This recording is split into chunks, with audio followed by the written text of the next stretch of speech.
जय हिंद दोस्तों। मेरे यूट्यूब चैनल सोशल पार्लियामेंट पर आप सभी दोस्तों का हार्दिक स्वागत है। आज का विषय है शिकारी अपने ही जाल में फंस गया। ये शिकारी आज के दौर का शिकारी है जो अपने दिमाग से नहीं, अपनी आस्था और अपने दिल से काम करता है, क्योंकि ऐसे शिकारी अक्सर फंसे जाते हैं।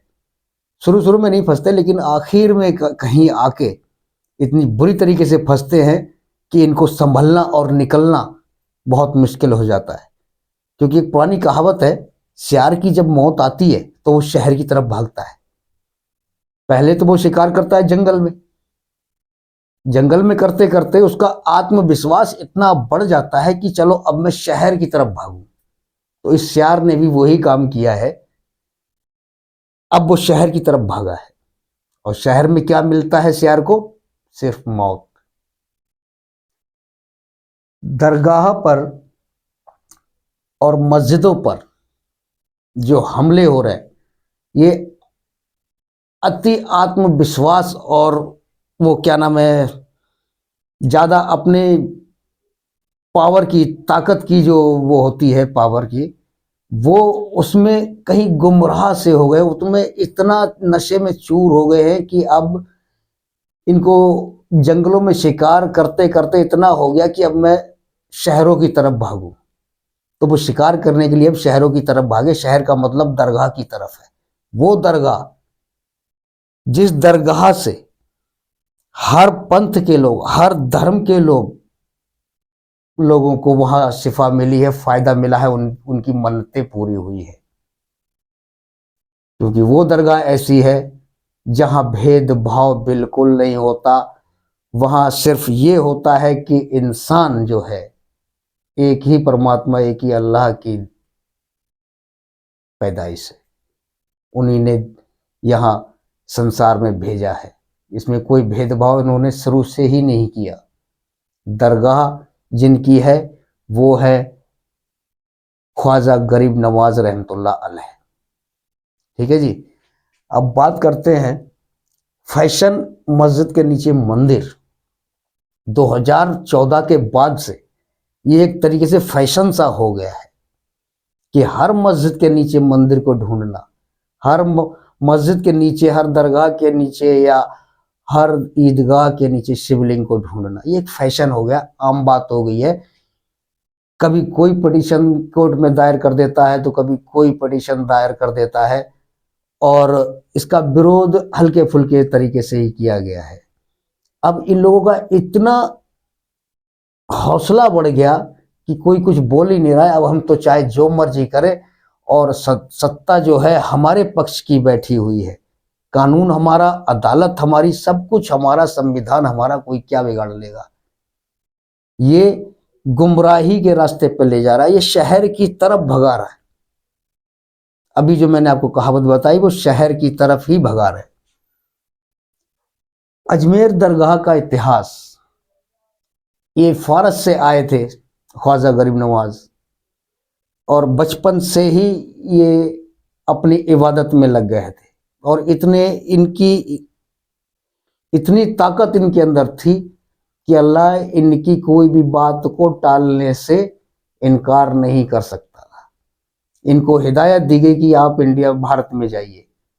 अल्लाह के आदेश से ही यहाँ पर आए थे, क्योंकि अमन चैन यहाँ फैलाना था, इस्लाम को फैलाना था, लोगों को इंसानियत बताना थी, लोगों को ये बताना था कि अल्लाह क्या है, अल्लाह की इबादत क्या है, अल्लाह क्या चाहता है अपने बंदों से। इन सब चीज़ों को उन्होंने कभी भेदभाव नहीं किया।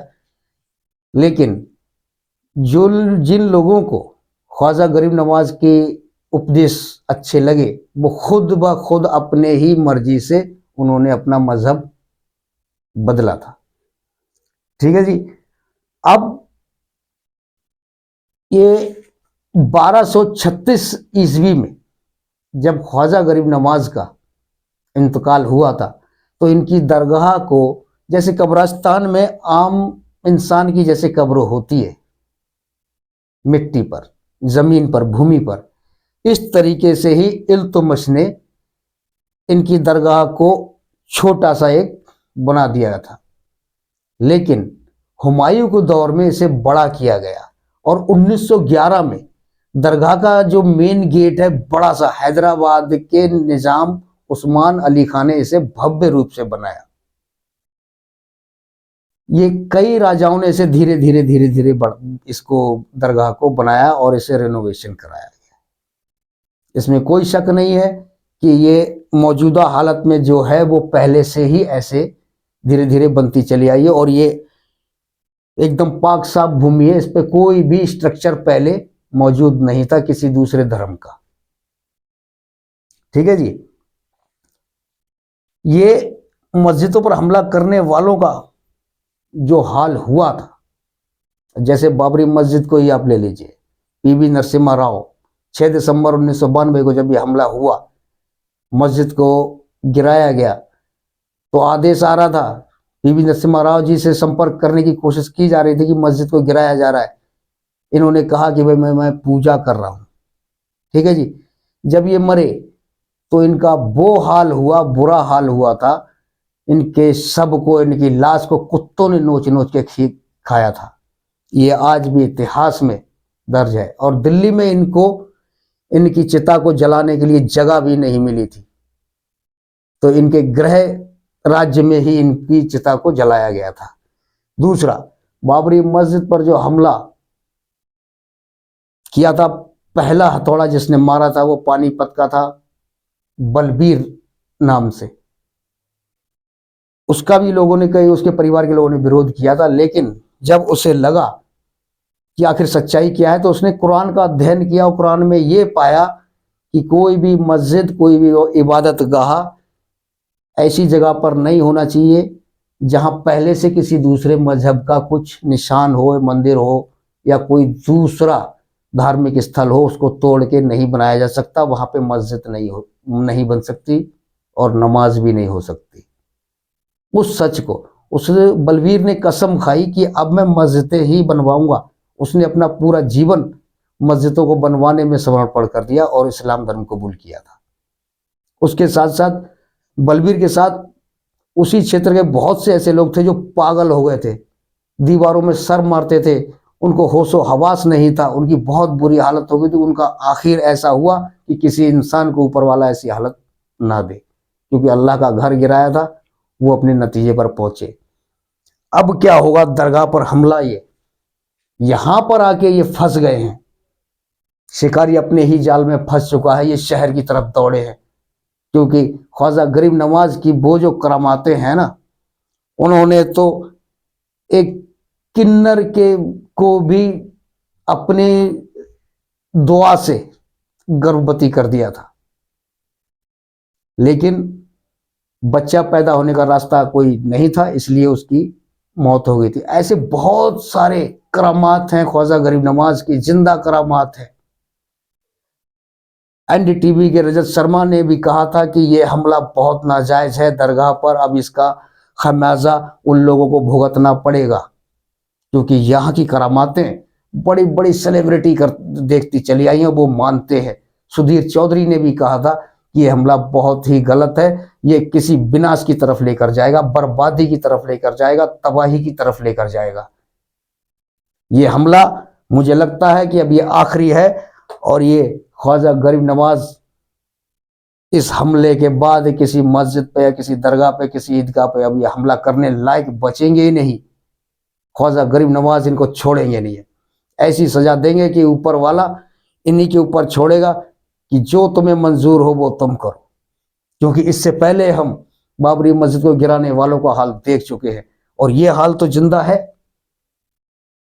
इन्होंने तो ऐसे ऐसे करामात दिखाए हैं कि मुर्दों को जिंदा किया है, तो वो क्या नहीं कर सकते।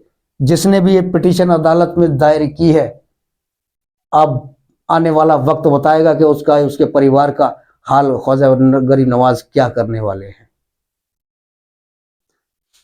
खैर, ऊपर वाला इन्हें सद्बुद्धि दे। अगर इनके दिमाग में आए कि ये गलत हो रहा है, राजनीति में फंस के कुछ गलत हो रहा है, क्योंकि राजनीति हमारे देश की अब बहुत गलत रास्ते पे चल पड़ी है, अगर इन्हें लगता है तो अभी भी वक्त है कि सारी पिटीशन, सारी अर्जियां वापस कर दी जाए।